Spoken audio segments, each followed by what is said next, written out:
আল্লাহ কখনো মুখেরটা নেন না, আল্লাহ নেন কলিজারটা। ঠিক না বে ঠিক? ইন্নাল্লাহা লা ইয়ানজুর ইলা সুওয়ারিকুম ওয়া আমালিকুম ওয়ালাকিন ইয়ানজুর ইলা কুলুবিকুম ওয়া আমালিকুম। অন্তরের খবর জানেন তিনি কে? আরো জোরে বলেন তিনি কে? আল্লাহ মুখেরটা নেন না, কারণ মুখেরটা নিয়ে যদি আল্লাহ জান্নাত দিতেন বাংলাদেশের সবাই জান্নাতি হয়ে যেত। ঠিক না বে ঠিক? বাংলাদেশে মুখে বলে এক, অন্তরে থাকে আরেক, এমন ইমানদার আছে না নাই? আরো জোরে বলে আছে না নাই? সামনে দিয়ে বলে কোরআনের মাহফিল করো, আর পিছন দিয়ে বলে মাহফিল বন্ধ করে দে। সামনে মুখে বলে একটা, পিছনে অন্তর দিয়ে করে আরেকটা। ঠিক না বে ঠিক? এই জন্য আল্লাহ কখনো মুখেরটা নেয়। আল্লাহ তাকিয়ে আছেন কলবের দিকে, কলব দেখে দেখে জান্নাত দিবেন তিনি কে? আমাদের কলবের ভিতরে ভালোবাসা আছে কার? আরো জোরে বলেন। জীবন দিয়ে দিব, এরপরও আল্লাহকে আমরা ভুলবো না। ঠিক না বে ঠিক? তাহলে আমরা গোলাম কার বলেন? সবাই বলেন নাই গোলাম কার? আল্লাহর আমরা গোলাম। এই কথাটা বলাতে আপনারা খুশি হয়েছেন না বেজার? কিন্তু আপনারা যদি বলতেন আপনারা মোদির গোলাম, ডোনাল্ড ট্রাম্পের গোলাম, কি হতো? কলিজা ছিঁড়ে যেত, কলিজা ছিঁড়ে যেত ব্যথায়। আর আমরা যখন বলছি আমরা আল্লাহর গোলাম, আমাদের ভিতরে প্রাউড ফিল মনে হচ্ছে। ঠিক না বেঠিক? আমরা খুশি হচ্ছি। তাহলে আমরা সবাই গোলাম কার? গোলামের কাজই হলো মালিকের হুকুম মানা।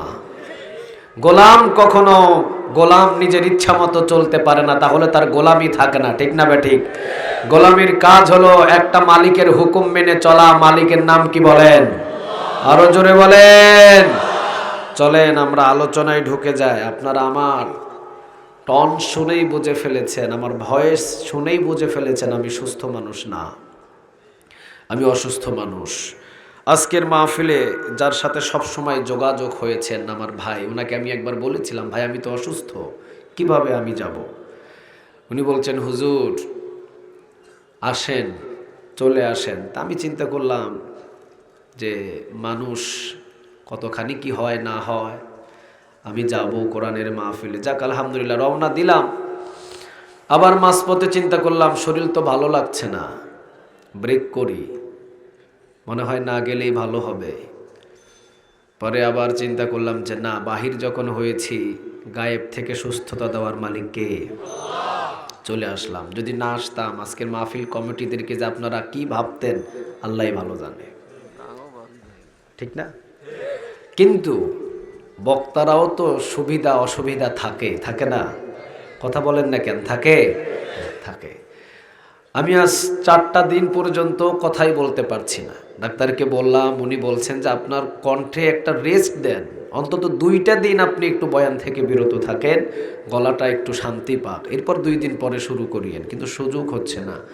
আজকে যেহেতু একদম বাংলাদেশের শেষ প্রান্ত, প্রোগ্রামটা ছিল অলিপুরে, আমার ফার্স্ট অলিপুরে পা রেখেছি আমি জানি অলিপুর থেকে অনেক প্রোগ্রামের জন্য ফোন গিয়েছে, কিন্তু এই একটা প্রোগ্রামের জন্য আমি অলিপুরে আর একটা প্রোগ্রামও রাখি নাই।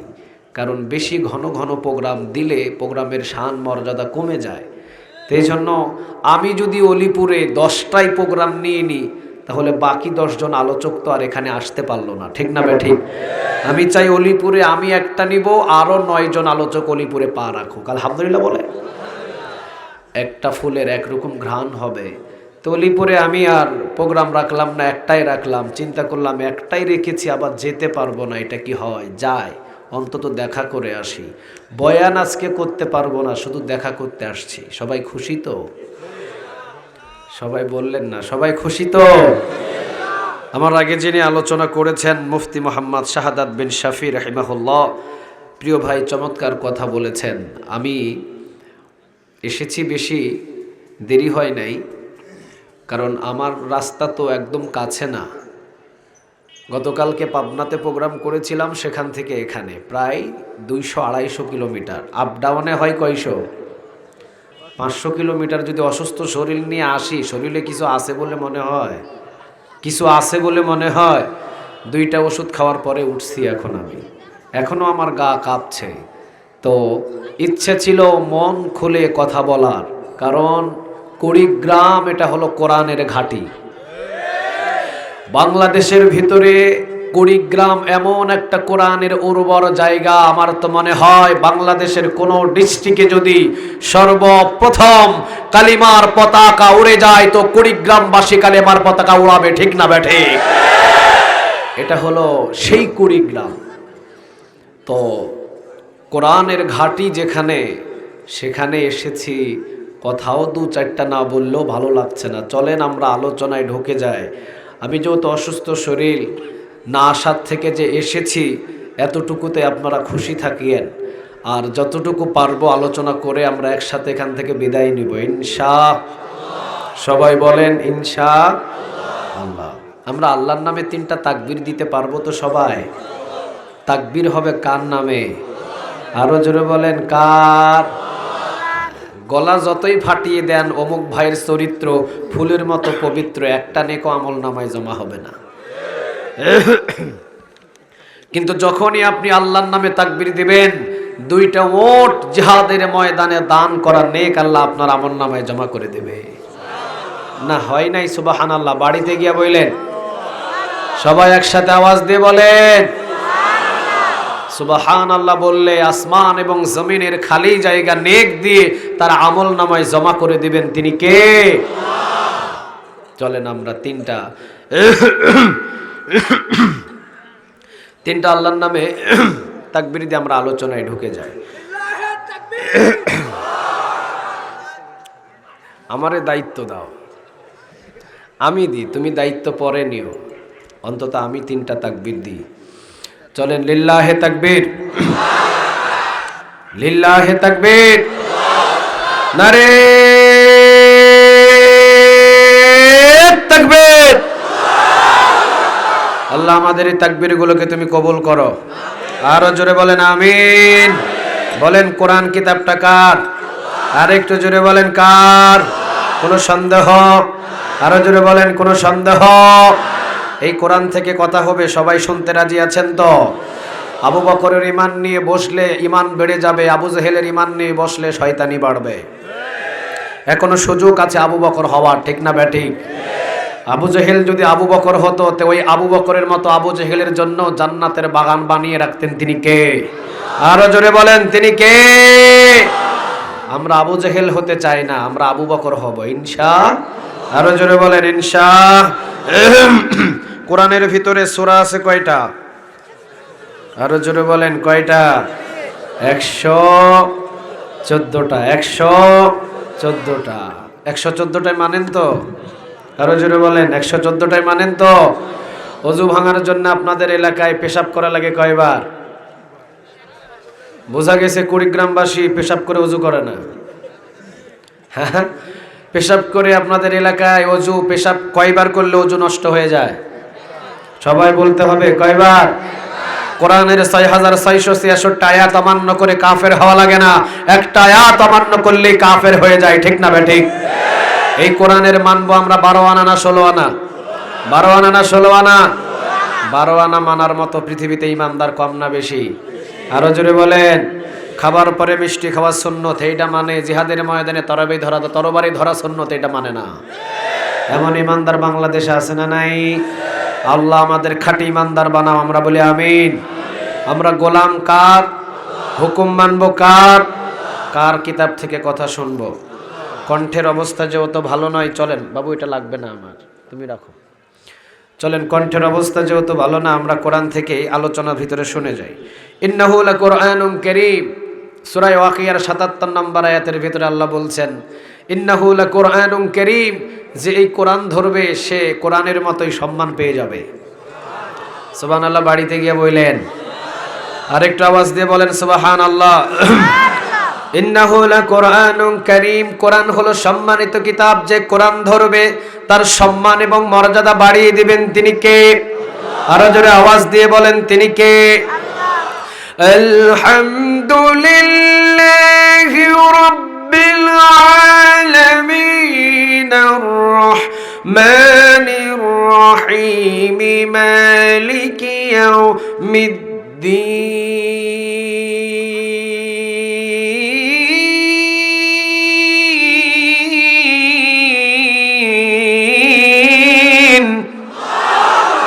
আর একটু জোরে বলেন আল্লাহু আকবার।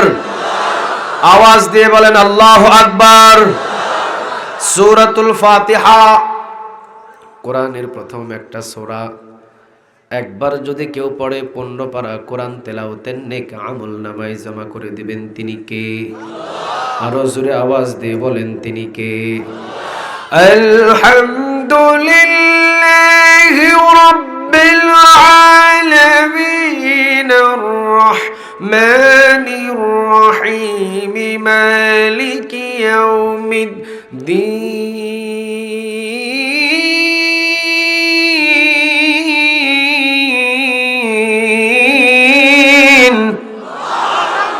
কোরআন এমন একটা কিতাব, কেউ যদি তেলাওয়াত করে সে যত পরিমাণ নেক পাবে, যে পাশে বসে থেকে তেলাওয়াত শুনবে তার আমলনামায়ও ততগুলো নেক জমা করে দিবেন তিনি কে?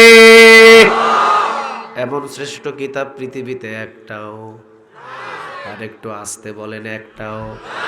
শ্রেষ্ঠ কিতাবের নাম আরো জোরে আওয়াজ দিয়ে বলেন না। কোরআন শব্দটা যদি কেউ একবার বলে কোরআন, আমলনামার ভিতরে 40টা নেক জমা করে দিবেন তিনি কে? এমন কিতাব, কিতাবের নাম নিলেও আমলনামায় নেক জমা হয়। সুবহানাল্লাহ বলেন বাড়িতে গিয়া। বললাম বাংলা, বললাম অঙ্ক, বললাম ইংরেজি, বললাম উপন্যাস, বললাম সাহিত্য, কোনো নেক নাই, ঠিক না বেঠিক? কোরআন কোরআন কোরআন আর রহমান, সবাই বলেন আল্লামাল কোরআন। তাহলে কোরআন শব্দটা কোরআনের ভিতরে অসংখ্যবার আল্লাহ রাব্বুল আলামিন দিয়ে দিয়েছেন। কোরআন কোরআন যদি কেউ শুধু 3 বার বলেন, একবার বললে 40টা নেক পাবেন, 2 বার বলবেন 80টা নেক, 3 বার বলবেন 120টা নেক, সাথে সাথে আমলনামায় জমা করে দিবেন তিনি কে? তাহলে আমরা এমন একজন ধর্মীয় মানুষ, প্রতিটা কথায় কথায় আমাদের আমলনামায় নেক। সুবহানাল্লাহ বলেন। এই জন্য রাসূল বলেছেন, এই জন্য রাসূল বলেছেন, এই জন্য রাসূল বলেছেন অন্যান্য নবীর উম্মতগুলো কিয়ামতের ময়দানে জান্নাতে যাওয়ার জন্য দাঁড়িয়ে থাকবে, আমার উম্মত আমার সাথে তারা সবার আগে জান্নাতে ঢুকবে। বোঝা গেছে? খুশি হন নাই? আর একটু আওয়াজ দিয়ে বলেন সুবহানাল্লাহ। অন্যান্য নবীর উম্মতগুলোর হায়াত ছিল প্রায় 500 বছর, 600 বছর, 700 বছর। আমাদের হায়াত শুধুমাত্র 63 বছর, 60 বছর, 70 বছর, ঠিক না ঠিক? 100 বছরও আমরা গেলাম না, কিন্তু আমাদেরকে কেন জান্নাতের ভিতরে সর্বপ্রথম আগে ঢুকিয়ে দেওয়া হবে? রাসূল বললেন আমার উম্মতের জিন্দেগিতে একবার সুবহানাল্লাহ, একবার সুবহানাল্লাহ, একবার আলহামদুলিল্লাহ, একবার আলহামদুলিল্লাহ, এতটুকু বলার যতগুলো নেক আমলনামায় আল্লাহ জমা করে রেখে দিয়েছেন, অন্যান্য নবীর উম্মতের 500 বছরের নেক আমার উম্মতের একবার সুবহানাল্লাহ বলার নেকের সমান হবে না। সুবহানাল্লাহ বলেন। আর একটু আওয়াজ দিয়ে বলেন সুবহানাল্লাহ। 60 বছর যদি আমার জিন্দেগি হয়, 60 বছর আমি লাইলাতুল কদর পেয়ে গেছি, ঠিক না বেঠিক? যেটা 1000 মাসের চাইতো উত্তম, ঠিক না বেঠিক?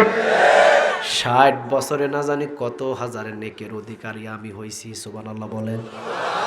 তাহলে রাসূল যেহেতু বললেন আমার উম্মতের প্রতি কদমে কদম অনেক, আমার উম্মতের প্রতি কদমে কদম অনেক, আমাদের এই কালামে পাকের যদি নাম নিয়ে আমলনামায় 40টা নেক জমা করে দেয় তিনি কে? বলেন নাম কি? আর একটু জোরে বলেন। কোরআনের ভিতরে সর্বপ্রথম একটা সূরা, সূরাটার নাম হলো সূরাতুল ফাতিহা। কেউ যদি একবার পড়ে সূরাতুল ফাতিহা, 15 পারা কোরআন তেলাওয়াতের নেক তার আমলনামায় জমা করে দিবেন তিনি কে? সূরাতুল ফাতিহার এত শান, এত মর্যাদা, এত এত এত বড় তার উচ্চ মাকাম। রাসূল বলেছেন 30 পারা কোরআনের ভিতরেই যা আছে শুধুমাত্র সূরাতুল ফাতিহার ভিতরেই তা আছে। হয় নাই, হয় নাই, সুবহানাল্লাহ। একটু আওয়াজ দিয়ে বলেন।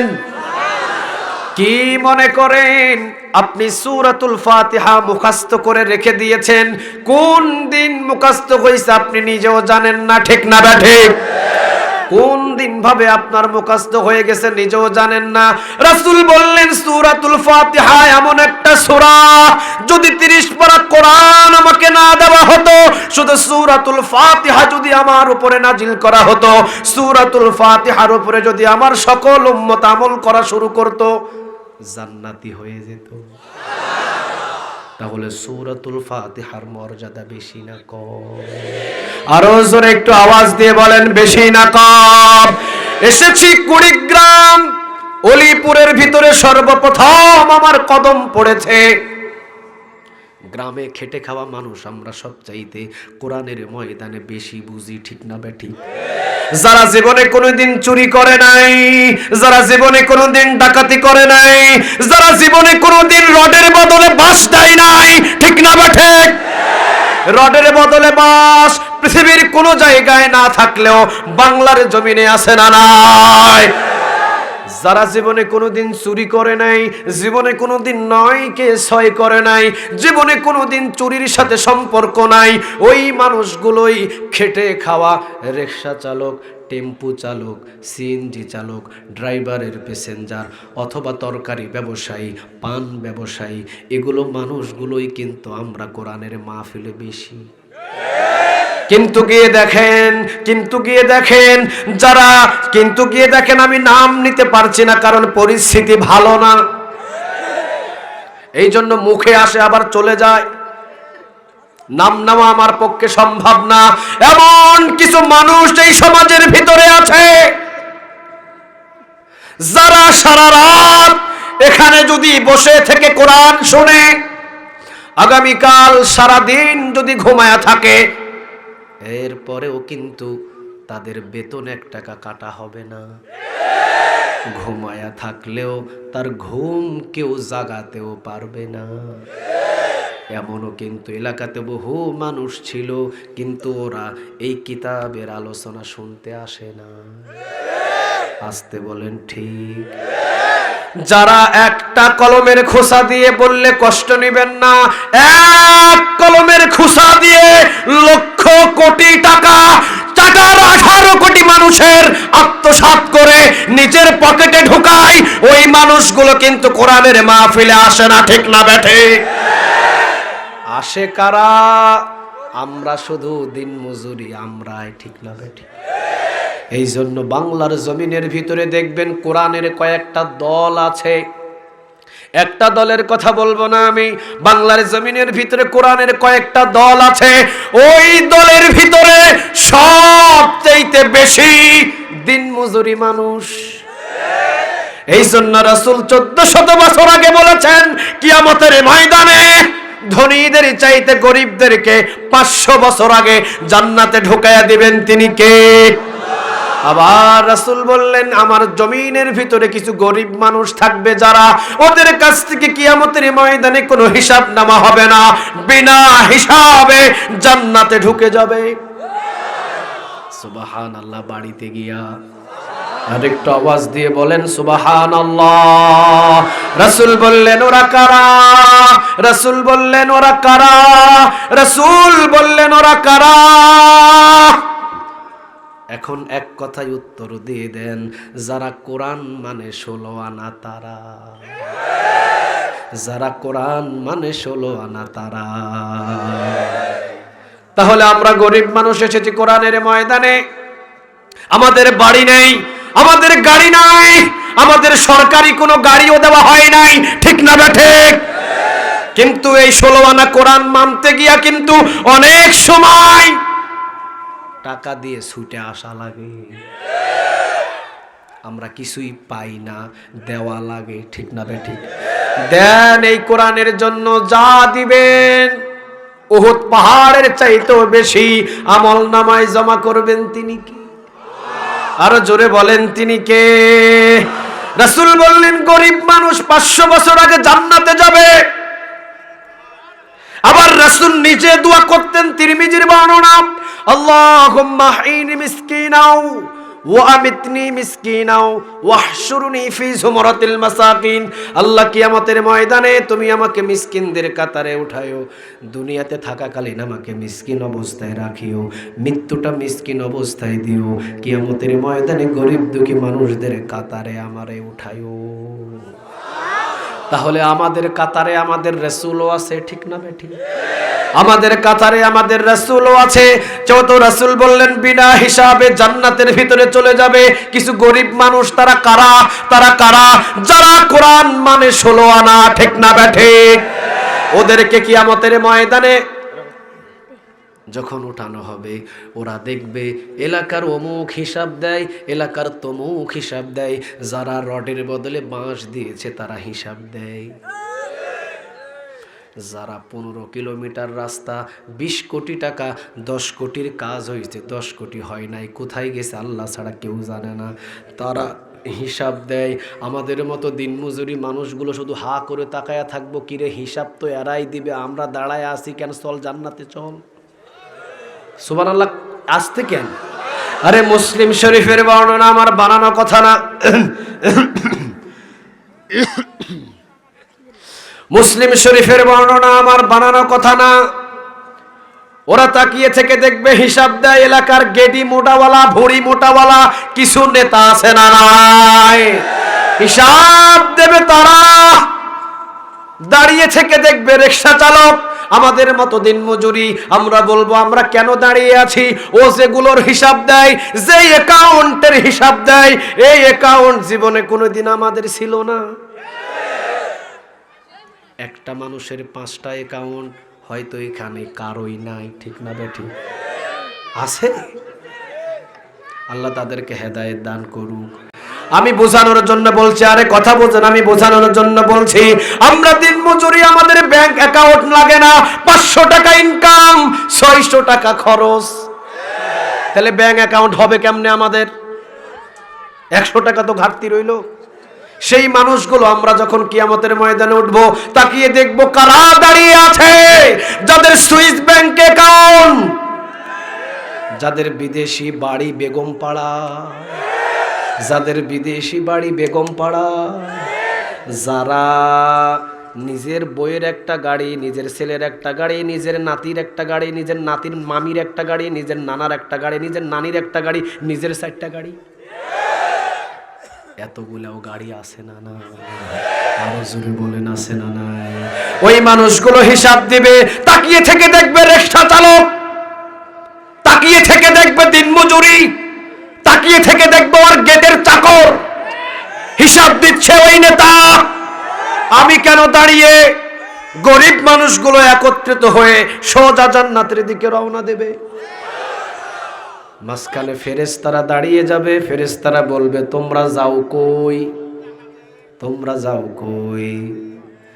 গরিব মানুষগুলো বলবে জান্নাতে যায়, ফেরেশতারা বলবে হিসাব নিকাশ, গরিবেরা বলবে কিসের হিসাব রে বেটা, মালই তো পাই নাই। কথা বাস্তব, আরো জোরে বলেন, কিসের হিসাব নিবি তুই, মাল পাই নাই, হিসাব দিচ্ছে কে? তাকিয়ে দেখ, কে হিসাব দিচ্ছে, তাকিয়ে দেখ। আমার রক্ত ঘামানো টাকা দিয়ে, আমার ট্যাক্সের টাকা দিয়ে, ডাবল স্কেলে বেতন নিয়ে অ্যাকাউন্ট ভারী করেছে, বাড়ি 10 তলা করেছে, কিন্তু আমরা কোনো কিছুই পাই নাই, ঠিক না বেঠিক? কিসের হিসাব, কিসের হিসাব, কিসের হিসাব দিব আমি? কোন সম্পদ পাই নাই, মাল পাই নাই। আল্লাহকে বলবেন ইয়া রব, এই গরিব মানুষ নাকি দুনিয়াতে কোনো মাল পাই নাই, এরা জান্নাতের দিকে রওনা দিতে চায়। আল্লাহ রাব্বুল আলামিন বলবেন তাকিয়ে দেখে, কোরআন তারা মেনেছিল 16 আনা, কোরআনের জন্য যদি গলায় ফাঁসি লাগানো হয়েছে, এরপরেও তাদের কোনো দুঃখ ছিল না, এমন মানুষ আমাদের এখানে আছে না নাই? আরো জোরে আওয়াজ দিয়ে বলেন, আছে না নাই? আল্লাহ বলবেন এদেরকে আর বন্দী রাখিস না, এদেরকে আর দেরি করাস না, বিগাইরি হিসাব। কোরআন যেহেতু 16 আনা মেনেছে, বিনা হিসাবে এদের মাফ করে দিলাম। এই জন্য রাসূল বলেছেন গরিব মানুষদের একটা পা জান্নাতে ঢুকে আছে, আর একটা পা শুধু কোরআনটাকে 16 আনা মেনে যদি আরেকটা পা ঢোকাইতে পারে সে সোজা জান্নাতে চলে যাবে। আর ধনী মানুষের কিন্তু 2 পা সোরা বডি সহ বাহিরে পড়ে আছে, ঠিক না বেঠি? তাহলে আমরা যারা গরিব মানুষ, কোরআনের মাহফিল আমরা যারা বসেছি, আমরা আজকে কোরআন মানবো 12 আনা না 16 আনা? 12 আনা না 16 আনা? এমন একটা সূরা থেকে আলোচনা শুরু করলাম, রাসূল বললেন পুরা 30 পারা কোরআন যদি আমাকে না দেওয়া হতো, শুধুমাত্র যদি সূরাতুল ফাতিহা দিয়ে আমাকে বলা হতো নবী আপনি চালান উম্মতদের, আর আমার উম্মত যদি সূরাতুল ফাতিহার উপরে আমল করা শুরু করে দিত, সোজা জান্নাতে চলে যেত। তাহলে সূরাতুল ফাতিহার গুরুত্ব বেশি না কম? আরো জোরে একটু আওয়াজ দিয়ে বলেন, বেশি না কম? আলহামদুলিল্লাহি রাব্বিল আলামিন আর-রাহমানির রাহিম মালিকি ইয়াউমিদ্দিন।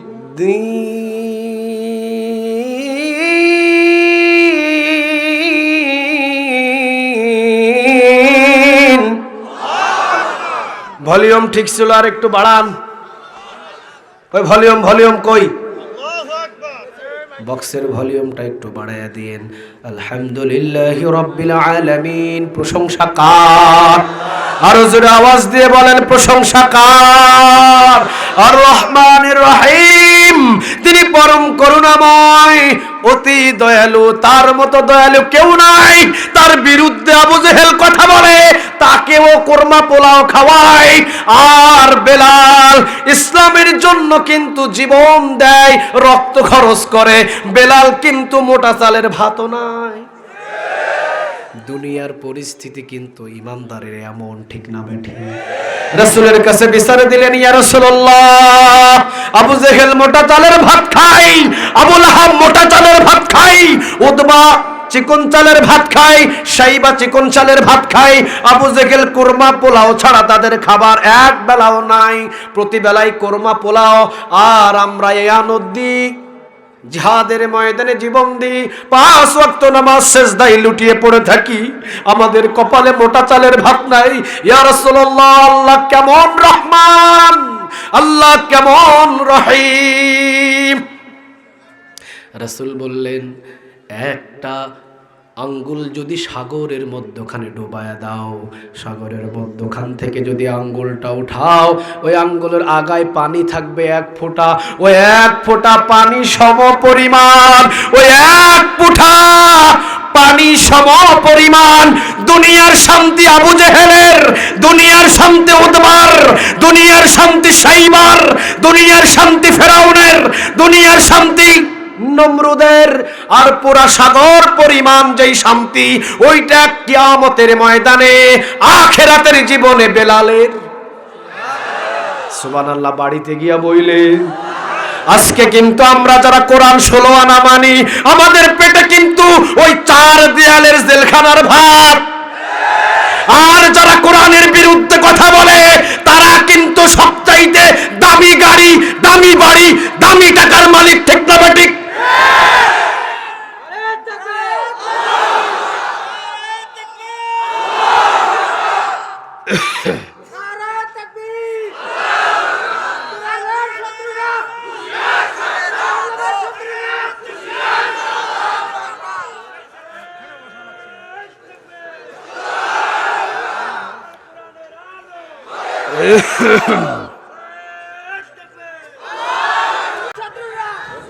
আল্লাহ তুমি কবুল করো।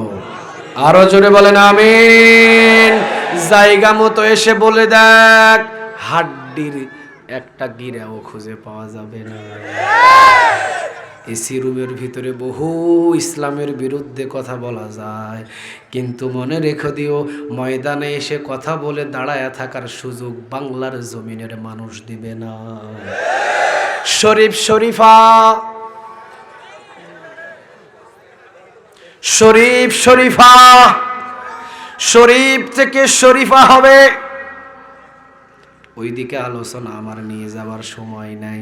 আমি শুধু এতটুকুই বলি, শিয়াল যদি 1000 বার এসে মুরগিকে বলে, মুরগি আমি কিন্তু শিয়াল না, আমি তোর মতোই মুরগি, আর মুরগি যদি এইটা একবার বিশ্বাস করে ফেলে, তাহলে কিন্তু মুরগির গোষ্ঠী সাপ। ঠিক না বেঠি? এই শরীফ থেকে শরীফা হবে, শরীফ থেকে শরীফা হবে। শরীফ থেকে যদি শরীফা হয়, ওই শরীফা তো চলে যাবে কার সাথে? জেসমিনের সাথে, আসমার সাথে, সুইটির সাথে। কারণ সে তো আর শরীফ নাই, সে হইছে কি? সে হইছে কি? শরীফা। তাহলে সে যদি কলেজে লেখাপড়া করে, তার বোর্ডিং, তার ম্যাচ হবে এখন জেসমিনের সাথে, তাসলিমার সাথে। আমি নাম বলতেছি, সে তো এখন শরীফা। সে আগে ছিল শরীফ, এখন হইছে শরীফা। তাহলে যদি শরীফা হয়, সে সালোয়ার, সে কামিজ, সে আলতা, সে সুনু লাগাইছে ঠিক, কিন্তু সার্জারি করে তো মেশিনই আছে।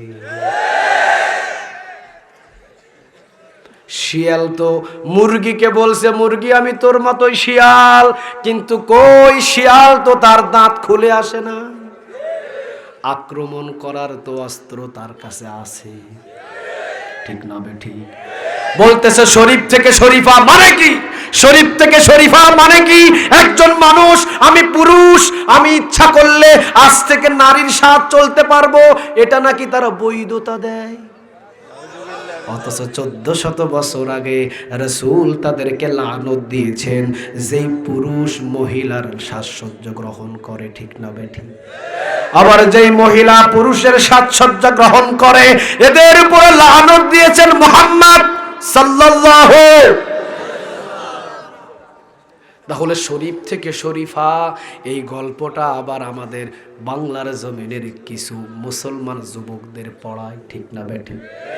আমি শুধু বলতে চাচ্ছি, শরীফ থেকে শরীফা হয় কেমনে? শরীফ থেকে শরীফা হয় কেমনে? শরীফ থেকে যদি সে শরীফা হয়, সে যদি মনে করে যে আমার কাছে এখন মেয়ে মেয়ে লাগে, আমি এখন, আগে নাম ছিল শরীফা, এখন আমি নাম দিয়েছি, আগে নাম ছিল শরীফ, এখন আমার কাছে মেয়ে হতে ইচ্ছে করছে, আমি নাম দিয়েছি শরীফা। তাহলে শরীফা হইলে শরীফার ম্যাচ হবে মেয়েদের সাথে। ঠিক না ঠিক? এক ম্যাচের ভিতরে দেখবেন যে 5 জন থাকে, 4 জন থাকে একই রুমের ভিতরে। তাহলে জেসমিন, তাসলিমা, এরপরে আরেকজন নাম মিলান, মমতা, হয়তো বা যে কোনো একটা, আরেকটা হলো শরীফা। 4 জন, 3 জন কিন্তু বাস্তবিক জন্ম থেকেই মহিলা, কিন্তু একজন শরীফ থেকে সে নিজের নাম পরিবর্তন করে হয়েছে শরীফা। ঠিক না ঠিক? এর কিন্তু সব কিছু ঠিক আছে, কথা কন না কেন?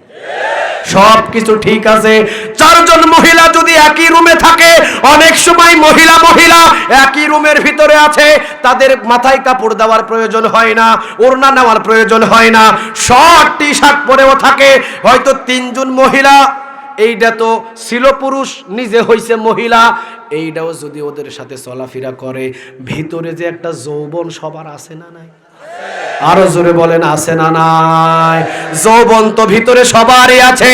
এই 3 জন একই ম্যাচের ভিতরে যদি ঘুমিয়ে থাকে, ওই যে শরীফ থেকে যে শরীফা হইতে রাতের 1টা বাজে যদি তার ঘুম ভেঙে যায়, ও যদি উইটা দেখে 3 জন তার পাশে মুরগি ঘুমানো, শিয়াল কি লাফ দিয়ে না ধরে পারে?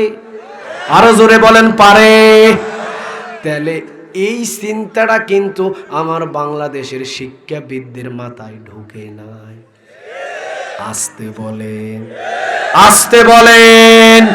গজব বাংলাদেশে আসবে না যতদিন পর্যন্ত আল্লাহ আল্লাহ বলে ডাকার গোলাম থাকবে, গজব বাংলাদেশে আসবে না।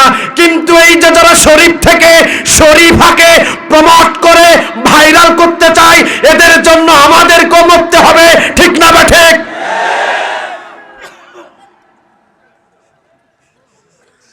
শরীফ থেকে শরীফা, আমি আগে ছিলাম পুরুষ, এখন আমি ইচ্ছা করলে সালোয়ার কামিজ পরা মহিলা হয়ে যেতে পারবো, এটা নাকি তারা বলতেছে হতে পারবে, কোনো অসুবিধা নাই, তাদেরকে ম্যাচেও জায়গা দেওয়া হবে, সে পারবে।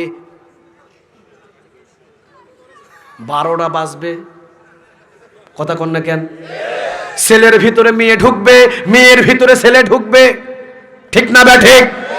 একজন মেয়ে যদি ইচ্ছা করে আমার পুরুষ পুরুষ ভাব লাগে, ও যতই কাপড় পরুক, ও তো মহিলাই, ও ও যদি পুরুষের ভিতরে ফুটবল খেলতে যায়, ওই ফুটবল কোন দিকে গোল হলো ওটা দেখবে না, কে দৌড়াইতেছে হেডা দেখবে। আর কেমনে বলতাম এদের লাভ শরম লজ্জা একটাও নাই, ঠিক না ঠিক? আমি শুধু বলি এই কথাগুলো, এই বইগুলো যারা লেখে ওদেরকে জাতির সামনে এসে এই কুড়িগ্রামের এইরকম জমিনগুলোতে এসে ছাড়িয়ে দেবে না, এদেরকে জুতার পিটায় এমন শিক্ষা দিবে দ্বিতীয়বারের মতো শরীফ থেকে শরীফা বই লেখার মতো পৃথিবীতে আর কোনো জানোয়ারের জন্ম হবে না। এদেরকে একটু সামনে দেখায়া দে, ওরাই আবার দেখবেন খুব আরামায়েশে দিন যাপন করতেছে। কিন্তু আল্লাহ আমাদের বুঝদান করুক। আরেকবার বলেন আমিন। তাহলে ভাইরাল সূরাতুল ফাতিহা, এর চাইতে ভাইরাল একটাও সূরা, আরো জোরে বলেন একটাও সূরা। 7 আয়াতের ভিতরে সবচাইতে যে দামি আয়াত, সেই আয়াতের নামটা হলো ইহদিনাস সিরাতাল মুস্তাকিম। 7 আয়াতের ভিতরে সবচাইতে যেটা দামি আয়াত, ওই আয়াতের নাম কি? ইহদিনাস সিরাতাল মুস্তাকিম। যদি পড়েন 190টা নেক আমলনামায় জমা হয়ে যাবে। একটু বলেন না সূরাতুল ফাতিহার ভিতরে সবচেয়ে দামি যে আয়াত, ওই আয়াতের নাম কি? ইহদিনাস সিরাতাল মুস্তাকিম। আমি লম্বা সময় নিব না, শেষ আলোচনা শুধুমাত্র আমি এখন বুঝিয়ে দেব। ইহদিনাস সিরাতাল মুস্তাকিম, একজন নামাজি 40 থেকে 42 বার সে নামাজে দাঁড়িয়ে এসে বলছে ইহদিনাস সিরাতাল মুস্তাকিম, আল্লাহ জান্নাতের সরল পথ আমি তোমার কাছে চাই। অর্থ বুঝে নেন, ইহদিনাস সিরাতাল মুস্তাকিম এটার অর্থ হলো আল্লাহ তুমি আমাকে জান্নাতের সরল পথ দেখিয়ে দাও, তুমি আমাকে জান্নাতের সোজা পথ দেখিয়ে দাও, তুমি আমাকে ইহদিনাস সিরাতাল মুস্তাকিমের পথ দেখিয়ে দাও, যেই পথ দিয়ে চললে শুরু হবে দুনিয়ায়, ওই পথ শেষ হয়ে যাবে জান্নাতে, ঠিক না বেঠে? এইটার অর্থ এইটা। ইহদিনাস সিরাতাল মুস্তাকিমের অর্থ আল্লাহ জান্নাতের সরল পথ তুমি আমারে দেখায় দাও। মসজিদের ভিতরে একজন নামাজি 40 থেকে 42 বার এই জান্নাতের সরল পথ চাইছে কার কাছে? আরো জোরে বলেন কার? আল্লাহ রাব্বুল আলামিন এবার বললেন, ওরে নামাজি তুই যখন আমার কাছে জান্নাতের সরল পথটা তুই মসজিদে এসে চাইলি, আয় আমি তোকে জান্নাতের সরল পথটা দেখিয়ে দিচ্ছি। জান্নাতের সরল পথটা কি? সূরা ইব্রাহিম পয়গম্বর নামের সূরা ইব্রাহিমের 1 নম্বর আয়াত নোট করে নিয়ে যান। সূরা ইব্রাহিমের 1 নম্বর আয়াতের ভিতরে আল্লাহ রাব্বুল আলামিন কিন্তু এখন বলে দিচ্ছেন, বান্দা তুই যে নামাজের ভিতরে আমার কাছে চেয়েছিস ইহদিনাস সিরাতাল মুস্তাকিম, আল্লাহ জান্নাতের সরল পথ আমি তোমার কাছে চাই, আয় জান্নাতের সরল পথ কোন পথ দেখে নে। কিতাবুন, সূরা ইব্রাহিমের 1 নম্বর আয়াত, কিতাবুন আনজালনাহু ইলাইকা লিতুখরিজান নাস মিনাল যুলুমাতি ইলান নূর।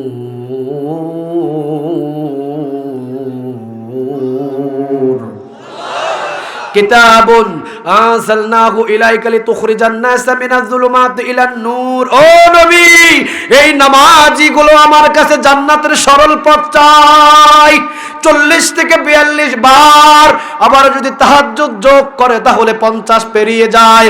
এতবার যখন আমার কাছে জান্নাতের সরল পথ যায়, নবী গো আপনি বলে দেন জান্নাতের সরল পথের নাম হলো কোরআন। সুবহানাল্লাহ, একটু বাড়িতে গিয়া এই জান্নাতের সরল পথের নাম কি? আর একটু আস্তে বলেন, এই জান্নাতের সরল পথের নাম কি? আরো জোরে বলেন, জান্নাতের সরল পথের নাম কি?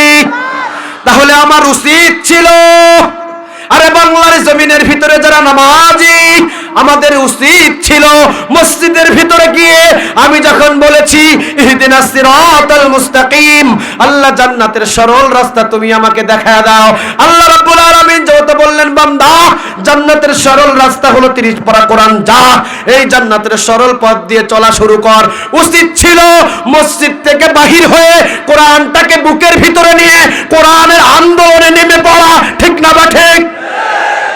কিন্তু এই নামাজি কিন্তু বড় বাটপার।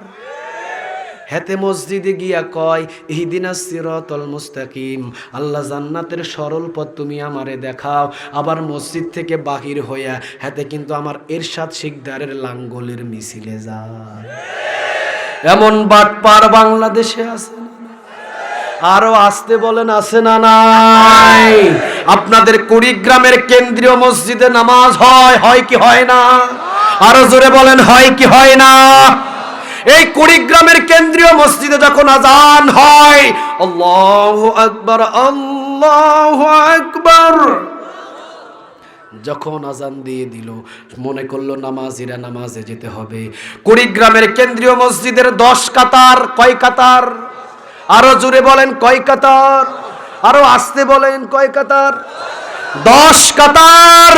কুড়িগ্রামের যেই মসজিদ কাতার হলো 10 কাতারে যখন আজান হলো, আজানের সাথে সাথেই সামনের 10 কাতার পরিপূর্ণ হয়ে গেল।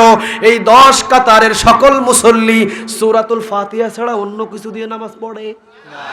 আরো জোরে বলে, বাধ্যতামূলক সূরাতুল ফাতিহা পড়তেই হবে, ঠিক না বেঠিক? তাহলে আসরের 4 রাকাত নামাজ, আসরের 4 রাকাত নামাজ, 10 জন মুসল্লি, 10 কাতার মুসল্লি, এই 10 কাতারের মুসল্লি 4 রাকাত আসর নামাজের কিন্তু 4 বারই তো সূরাতুল ফাতিহা পড়তে হয়, ঠিক না বেঠিক? তাহলে সে বলল 4 বার ইহদিনাস সিরাতাল মুস্তাকিম, আল্লাহ সরল রাস্তা তুমি আমারে দেখাও, আল্লাহ ইহদিনাস সিরাতাল মুস্তাকিম, জান্নাতের সরল পথ তুমি আমারে দেখাও। জান্নাতের সরল পথের নাম, আরে সূরা ইব্রাহিমের 1 নম্বর আয়াত দলিল দিছি, জান্নাতের সরল পথের নাম। উচিত ছিল এই কুড়িগ্রাম কেন্দ্রীয় মসজিদের 10 কাতার মুসল্লি, এই 10 কাতার মুসল্লি আসরের 4 রাকাত নামাজ শেষ করে 10 কাতার মুসল্লি এই জান্নাতের সরল পথ বুকের ভিতরে নিয়ে আন্দোলন জমিনে নেমে যাওয়া, ঠিক না বেঠিক? কিন্তু দেখেন এই 10 কাতার মুসল্লির কেমন স্বভাব দেখেন। 10 কাতার মুসল্লি, 10 কাতার মুসল্লির ভিতরে সবাই কিন্তু বলল ইহদিনাস সিরাতাল মুস্তাকিম, আল্লাহ জান্নাতের সরল পথ তুমি আমারে দেখাও, আল্লাহ জান্নাতের সরল পথ তুমি আমারে দেখাও। ইহদিনাস সিরাতাল মুস্তাকিম, আল্লাহ জান্নাতের সরল পথ তুমি আমারে দেখাও। সামনের কাতার যেটা ছিল, ওই কাতার যা বলেছে নামাজে সরল পথ, ও তো সরল পথ পেয়ে গেছে কোরআন। ওই 1 কাতার কোরআনটাকে বুকের ভিতরে নিয়ে জমিনের ভিতরে আন্দোলনে কিন্তু নেমে গেছে। বাকি আছে কয় কাতার? আসতে, বাকি আছে কয় কাতার?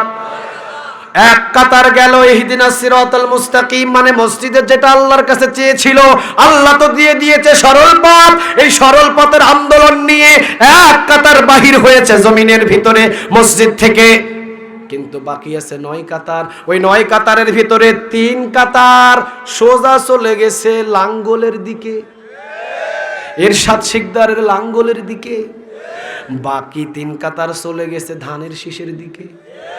বাকি 3 কাতার যেদিকে গেছে আমি বলতে পারতেছি না, আমার পক্ষে সম্ভব না, বুঝা নিয়েন।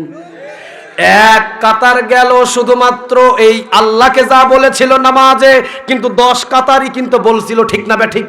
কথা কন না কেন? 10 কাতারের মুসল্লি কিন্তু ওয়াদা দিয়েছিল আল্লাহকে, আল্লাহ ইহদিনাস সিরাতাল মুস্তাকিম, জান্নাতের সরল পথ তুমি আমারে দেখাও। কিন্তু জান্নাতের সরল পথ যখন আল্লাহ বললেন এই 30 পারা কোরআন, কিন্তু জান্নাতের সরল পথ 1 কাতার শুধু চলে গেল। 3 কাতার, 3 কাতার, 3 কাতার নিজের মানুষদের বানানো পথের ভিতরে চলে গেল, ঠিক না বেঠিক? ধোকা দিতেছে কারে?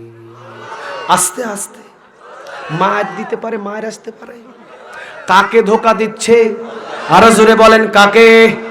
দিনের ভিতরে 40 থেকে 42 বার আল্লাহকে বলছে, আল্লাহ ইহদিনাস সিরাতাল মুস্তাকিম, জান্নাতের সরল পথ আমি তোমার কাছে চাই। আবার মসজিদ থেকে বাহির হয়ে টুপ করে ধানের শীষ, লাঙ্গল। এই দেখা গেছে আগামী বছর আর পারমিশনই পাবে না, ওইটা বলা যাবে না, চলে গেল লাঙ্গলের দিকে। তাহলে বোঝা যায় ইহদিনাস সিরাতাল মুস্তাকিম, আল্লাহর কাছে চাইলো জান্নাতের সরল পথ, আল্লাহ দিল জান্নাতের সরল পথ।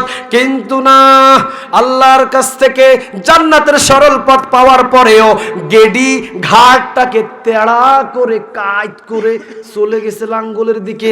লাঙ্গলের দিকে যাবার কারণও আছে, ঠিক না বেঠিক? কারণ আছে না নাই? আরো জোরে বলেন, আছে না নাই? কারণটা কি? কারণটা কি? কারণটা কি? বুঝতে হবে, কোরআনের পথে চলতে গেলে দামি চেয়ারে বসার সৌভাগ্য হয় না। কোরআনের পথে চলতে গেলে দেশ ছাড়া লাগতে পারে। কোরআনের পথে চলতে গেলে প্রাইমারি স্কুলের টিচারই হারানো লাগতে পারে। কোরআনের পথে চলতে গেলে এলাকা ছাড়া লাগতে পারে।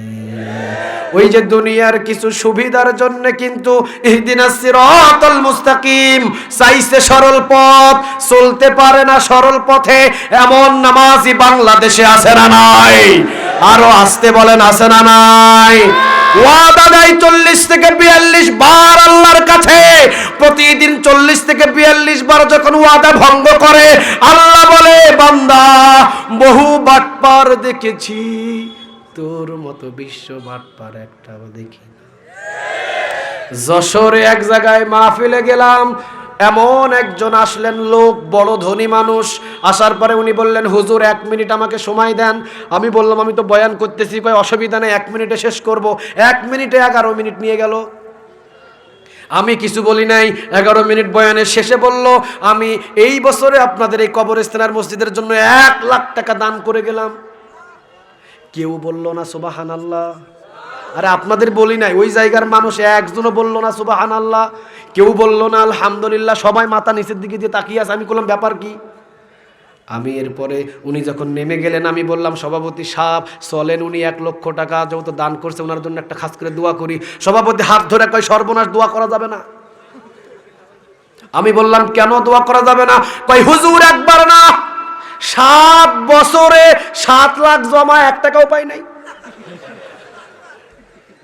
7 বছরে 7 বার ওয়াদা দিয়ে গেছে এই জনগণের সামনে, কিন্তু 7 বছরে 7 লাখ, 1 লাখও আমরা পাই নাই। 1 লাখ কেন, 10,000 টাকার একটা বান্ডিল পাইলেও কবরস্থানের উপকার হইতো, 10টা টাকাও পাই নাই। আপনি কিন্তু দোয়া করলে টাকা আপনাকে দিতে হবে। আমি বললাম, সর্বনাশ, 7 বছরে বছরে 1 বার ওয়াদা দিয়ে তার জন্য দোয়া বন্ধ হয়ে যায়।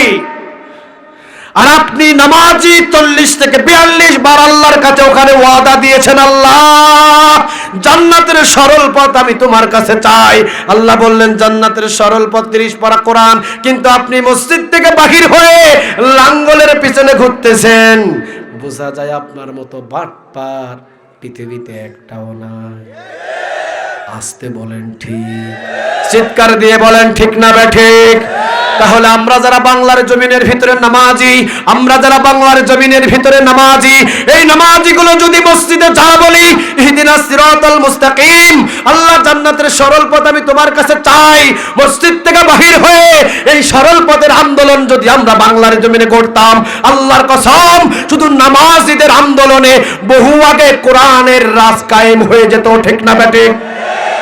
কিন্তু ওই যে কাতার 10, 1 কাতার যায়, বাকি 9 কাতার ভিন্ন ভিন্ন দিকে যায়। ওরা কোন দিকে যায় আমি কি ওই কথা বলবো? হ্যাঁ, ওরা কোন দিকে যায় আমি কি বলবো? ওরা কোন দিকে যায় আমি কি বলবো?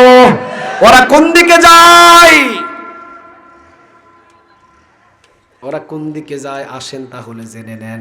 মসজিদের ভিতরে কিন্তু 10টা কাতার, 10টা কাতারের ভিতরে একটা কাতার মসজিদে যা বলল তাই অনুযায়ী কোরআন ওমরের মতো বুকের ভিতরে নিয়ে কিন্তু জমিনে ছড়িয়ে পড়েছে কোরআনের রাজ কায়েমের জন্য। কিন্তু বাকি 9টা কাতার কোন দিকে গেল?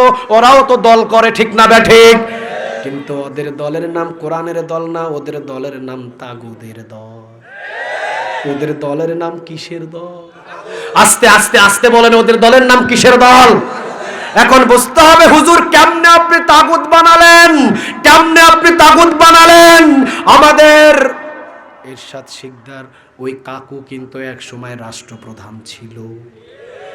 আসতে বলেন, যে দলটা ক্ষমতায় যাবে, যিনি চেয়ার পাবেন, চেয়ারে পাওয়ার পরে যদি আল্লাহর কোরআনের আইন ভুলে যায়, নিজের ইচ্ছা অনুযায়ী যদি দেশ চালায়, ওইটাই তাগুত। বুঝেন নাই মনে হয়? নমরুদ কি ছিল? ফেরাউন কি ছিল? নমরুদ কি ছিল? ফেরাউন কি ছিল? তাগুত ছিল। কারণ কি? কারণ নমরুদ কখনো আল্লাহর বিধান মানে নাই, নিজের ইচ্ছা অনুযায়ী চলছে, জনগণকে চালাইছে। ঠিক না বেঠে? আসেন এবার আল্লাহ রাব্বুল আলামিন কি বলছেন, ওই বাকি যে 9 কাতার ওদের সম্পর্কে কি বলছেন? আল্লাহ রাব্বুল আলামিন বলছেন সূরা বাকারার 256 নম্বর আয়াতের ভিতরে পাবেন, ফামাই ইয়াকফুর বিত্তাগুত ওয়া ইউমিন বিল্লাহ, তাগুতদের আগে তালাক দিয়ে দাও, ওয়া ইউমিন বিল্লাহ, এরপরে ঈমান আনো একজনের উপরে, তিনি কে? তাগুদের সাথে সম্পর্ক রেখে যদি 1000 বার ঈমান আনেন, এই ঈমানের সারানা কোনো লাভ?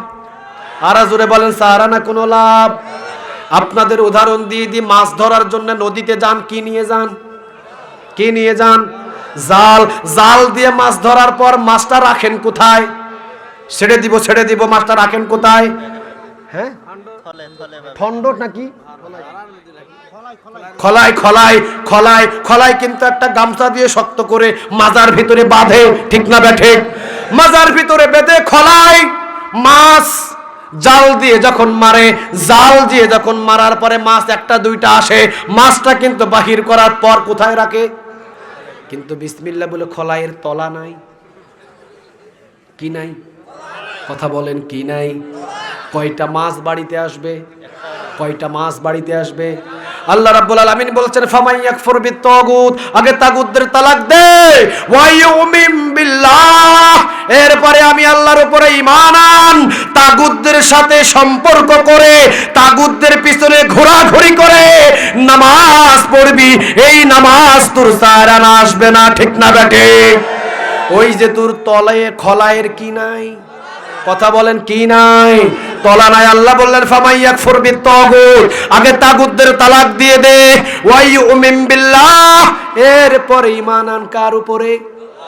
তাগুতের সাথে সম্পর্ক রেখে যদি 1000 বার ঈমান আনেন, এই ঈমানের কোনো দাম? আরো জোরে বলেন, কোনো দাম? আল্লাহ রাব্বুল আলামিন বলছেন ওয়ালাকাদ বাআসনা ফি কুল্লি উম্মাতির রাসূলা, সূরা আন-নাহাল 36 নম্বর আয়াত আমি লিখে দিয়ে গেলাম। সূরা আন-নাহালের 36 নম্বর আয়াত বাইর করবেন, ওয়ালাকাদ বাআসনা ফি কুল্লি উম্মাতির রাসূলা। আল্লাহ রাব্বুল আলামিন বলছেন যুগে যুগে যুগে যুগে যুগে যুগে।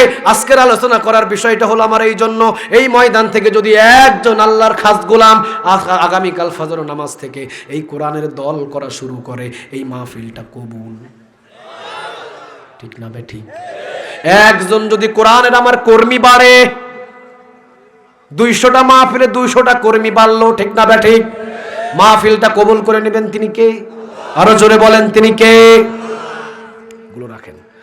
তাহলে আমি যে কথাটা বলেছিলাম সূরা আন-নাহালের 36 নম্বর আয়াতে তাগুতদের সম্পর্কে আল্লাহ কি বলছেন? ওয়ালাকাদ বাআসনা ফি কুল্লি উম্মাতির রাসূলা, আমি যুগে যুগে যত নবী এবং রাসূল দুনিয়াতে প্রেরণ করেছি, সমস্ত নবী এবং রাসূলদের দাওয়াতের নিশান দিয়েছিলাম 2টা। জোরে বলেন, কয়টা? কয়টা? নবীদের দাওয়াতের নিশান ছিল কয়টা? সূরা আন-নাহালের 36 নম্বর আয়াত খুলবেন, ওয়ালাকাদ বাআসনা ফি কুল্লি উম্মাতির রাসূলা, যুগে যুগে যত নবী রাসূল পাঠিয়েছি, সব নবী রাসূলদের দাওয়াতের নিশান দিয়েছিলাম 2টা। 1 নাম্বার আনি ইবুদুল্লাহ, ইবাদত করতে হবে কার? আনি ইবুদুল্লাহ, ইবাদত করতে হবে কার? 2 নাম্বার দাওয়াত দিয়েছিলাম ওয়াজিদানিবুত তাগুত, তাগুদের সাথে কোনো ধরনের সম্পর্ক রাখা যাবে না। তাহলে যে নামাজি, যে ইমানদার, যে পরহেজগার, যে আল্লাহর ইবাদত করে, সে কখনো তাগুদের সাথে সম্পর্ক রাখতে পারে? আরো জোরে বলেন, পারে? ফেরাউন ছিল তাগুত, নমরুদ ছিল তাগুত। ফেরাউনের সাথে কেমন সম্পর্ক মুসা আলাইহিস সালামের ছিল? ছিল কোনো সম্পর্ক? কথা বলেন, ছিল কোনো সম্পর্ক? নমরুদের সাথে ইব্রাহিম আলাইহিস সালামের ছিল কোনো সম্পর্ক? কারণ আল্লাহ বলেছেন ওয়ালাকাদ বাআসনা ফি কুল্লি উম্মাতির রাসূলা, আমি যুগে যুগে যত নবী রাসূল পাঠিয়েছি, দাওয়াতের নিশান দিয়েছিলাম 2টা। 1 নাম্বার আনি ইবুদুল্লাহ, ইবাদত হবে আল্লাহর, ওয়াজতানিবুত তাগুত, তাগুতের সাথে কোনো সম্পর্ক রাখা যাবে? আরো জোরে বলেন যাবে। এখন তাগুতকে এটা আমাদের জানার দরকার আছে না নাই? তাগুতকে এটা আমাদের জানার দরকার আছে না নাই? এক কথাই জেনে নেন তাগুতকে, এক ভাষায় জেনে নেন তাগুতকে, এক কথাই জেনে নেন তাগুতকে। তাগুত তো সে, তাগুত তো সে, তাগুত তো সে যে ক্ষমতায় বসার পরে, যে ক্ষমতা পাওয়ার পরে আল্লাহর কোরআনটাকে ভুলে যায়, রাসূলের সমস্ত নিয়ম ভুলে যায়, আল্লাহর বিধানগুলো ভুলে যায়, কোরআনের আইনগুলো ভুলে যায়, কোরআনের সমস্ত বিধান ভুলে নিজের ইচ্ছা, নিজের বুদ্ধি, নিজের যেমনি ইচ্ছা এমনি জনগণের জন্য আইন বানায়, ওই দলটাই তাগুত। ঠিক না বেঠে? ওদের সাথে কোনো মুসলমানের সম্পর্ক, আরো জোরে বলেন সম্পর্ক যদি থাকে, তাহলে ওই যে সূরা বাকারার 256 নম্বর আয়াত, ফামাইয়াকফুর বিত্তাগুত ওয়া ইউমিন বিল্লাহ, মাছ ধরলেন, খলাই নিলেন, মাছ রাখলেন, কি নাই কি নাই, তাগুদের সাথে সম্পর্ক করলেন, কিন্তু নামাজ পড়ে তাগুদের দলে গেলেন, ওই নামাজ আপনার আমলনামায় থাকবে। আরো আসতে বলেন থাকবে। বাংলার জমিনের ভিতরে তাহলে তাগুত এমন এমন দল আছে, আপনি নিজেও অবাক হয়ে যাবেন। ঠিক না ঠিক? একটা উদাহরণ দি তাগুত কারা? যারা ক্ষমতায় বসার পরে আল্লাহর বিধান ভুলে নিজের ইচ্ছা অনুযায়ী আইন বানায়, আবার ওই আইনটা মানুষদেরকে মানানোর জন্য চাপ সৃষ্টি করে, না মানলে মারে, কাটে, জরিমানা দেয়, ওই দলটাই তাগুত। ঠিক না বেঠিক? আসেন উদাহরণ নেন, বাংলার জমিনের ভিতরে গাড়ি চলে কোন দিক দিয়া? কোন দিক দিয়া? সৌদি আরবের গাড়ি কোন দিক দিয়া?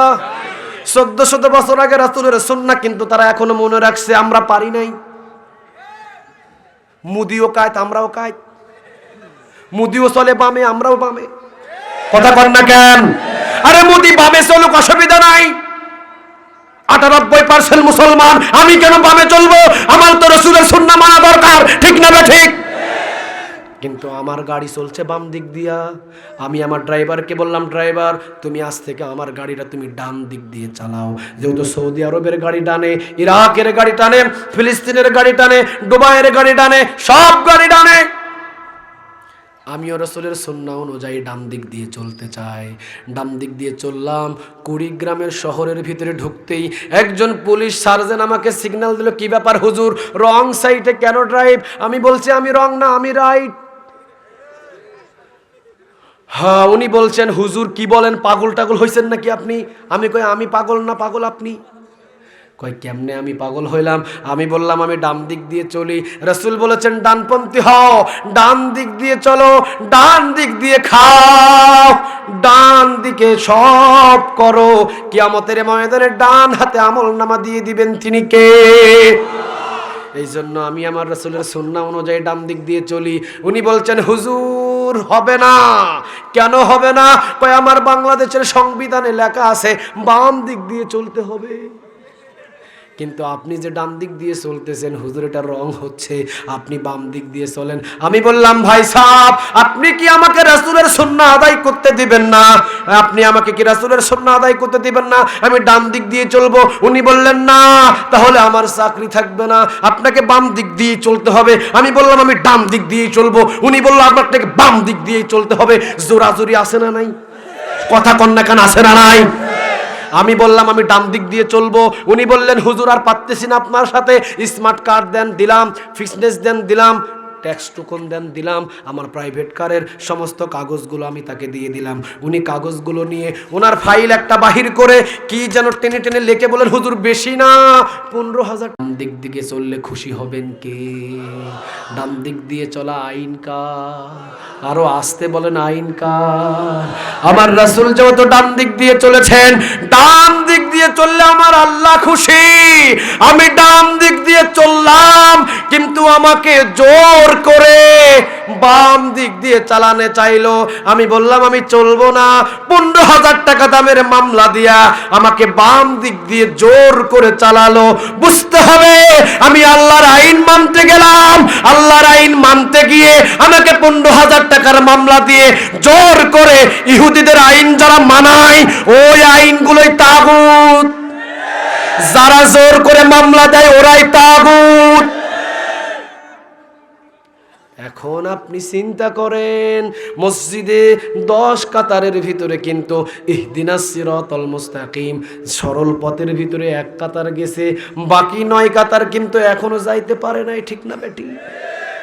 আপনি যদি তাগুদের সাথে সম্পর্ক হয়ে যায়, জান্নাতে যাওয়া যাবে?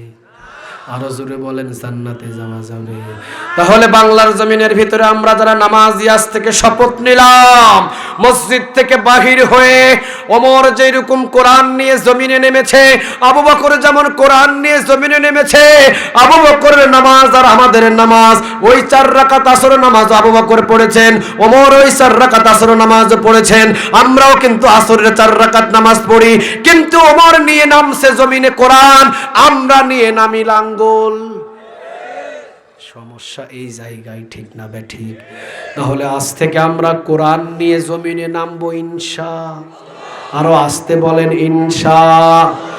এখন আসেন, কোরআন নিয়ে যখন আপনি জমিনের ভিতরে নামবেন, তখন কিন্তু বেলালের মতো নাক ছিদ্র করা হওয়া লাগতে পারে, সুমাইয়ার মতো লজ্জাস্থানে বল্লমের আঘাত খাওয়া লাগতে পারে, ঠিক না বেঠিক?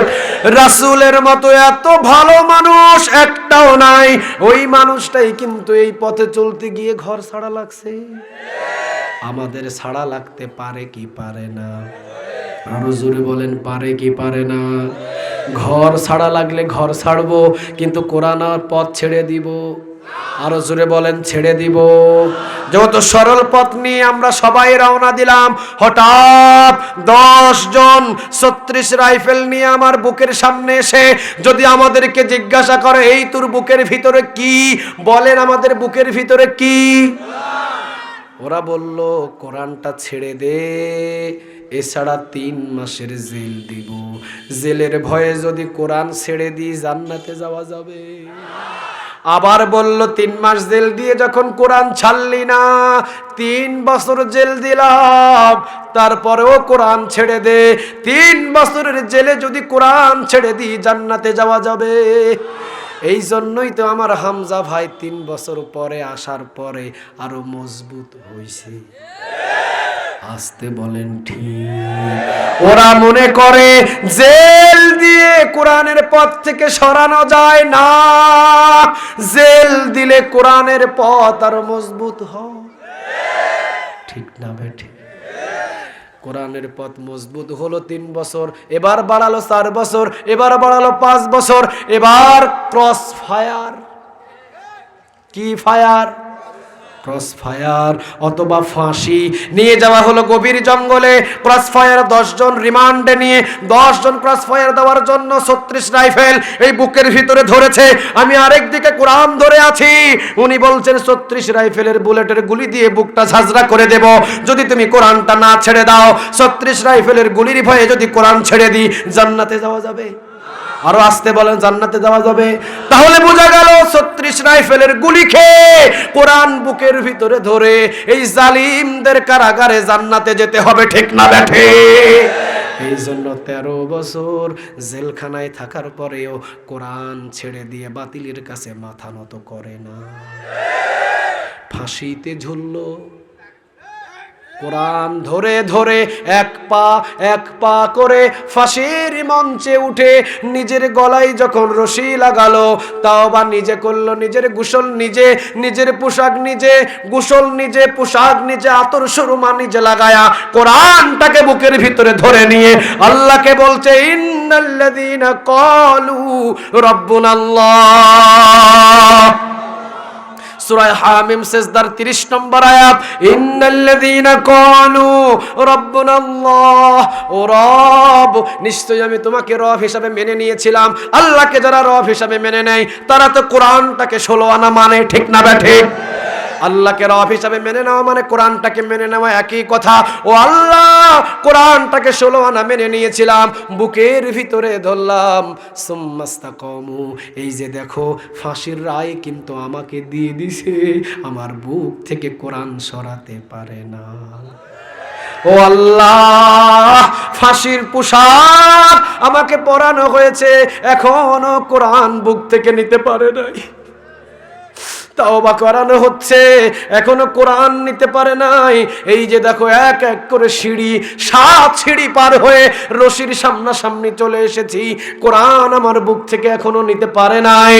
ফাঁসির রশি লাগিয়ে টান দিয়েছে, তখনও যদি কথা বলার সুযোগ থাকে তখনও বলছে আল্লাহ ইন্নাল্লাযীনা ক্বালু রাব্বুনাল্লাহ, আমি তো কিতাব ধরেছি, কোরআন ধরেছি, তোমাকে রব হিসাবে মেনে নিয়েছি।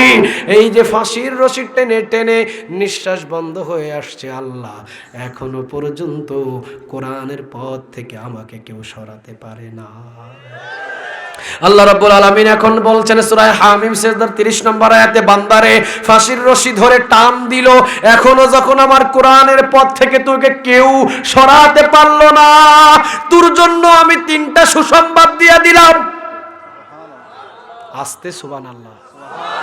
কে দিচ্ছে সুসংবাদ? কে দিচ্ছে সুসংবাদ?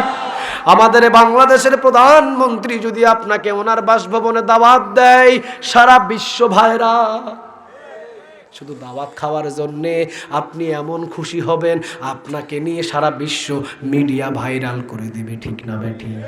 কিন্তু আল্লাহ রাব্বুল আলামিন বলছেন, যিনি সারা জাহানের রব, উনি বলছেন যে ফাঁসির রশি গলায় লাগানোর পর তোর বুক থেকে কোরআন সরানো যায় নাই, যা আমি তোকেই 3টা সুসংবাদ দিয়ে দিলাম। তাতানাজ্জালু আলাইহিমুল মালায়েকা, জান্নাতের ফেরেশতাগুলো পাঠিয়ে দিয়ে আল্লাহ বলবেন, যা জান্নাতের ফেরেশতা আমার এই বান্দাটারে সুসংবাদ দিয়ে দে। কোন বান্দা? যেই বান্দা ফাঁসি লাগানোর পরেও কোরআনের পথ ছেড়ে দেয় না, এমন বান্দা বাংলাদেশে আছে না নাই? আরো জোরে বলেন, আছে না নাই? বেশি দিনের ঘটনা না, এই তো কয়েক বছরের ঘটনা, নিজে চোখে দেখছি। আসতে বলেন ঠিক, নিজেই চোখেই দেখলাম। কোরআন ছাড়ে নাই, ফাঁসি কিন্তু হয়ে গেছে, ঠিক না বেঠিক?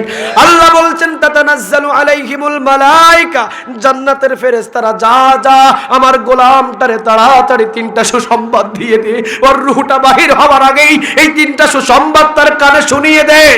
1 নাম্বার, আল্লাহ তাখাফু, তোমার কোনো ভয় নাই। 2 নাম্বার, ওয়ালা তাহজানু, তোমার কোনো চিন্তা নাই। 3 নাম্বারটা বড় মজার সুসংবাদ, ওয়া আবশিরু বিল জান্নাহ, আল্লাহ রাব্বুল আলামিন ওই ফেরেশতাদেরকে জান্নাতের একটা ভিডিও দিয়ে বলবেন, যা ওই বান্দা যারে ফাঁসি দেওয়া হয় ওর চোখের সামনে এই জান্নাতের ভিডিওটা ধর, জান্নাত দেখতে দেখতে ওর মৃত্যু হয়ে যাবে।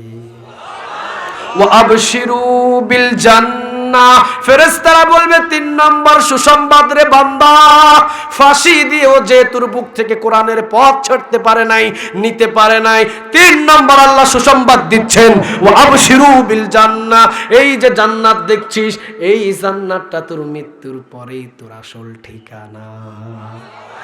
এই যে জান্নাত দেখে একটা মুস্কি হাসি দিবে, হাসির ভিতরেই হাসি অবস্থায় মুখটাকে রেখে দুনিয়া থেকে রূহ নিয়ে যাবেন তিনি কে?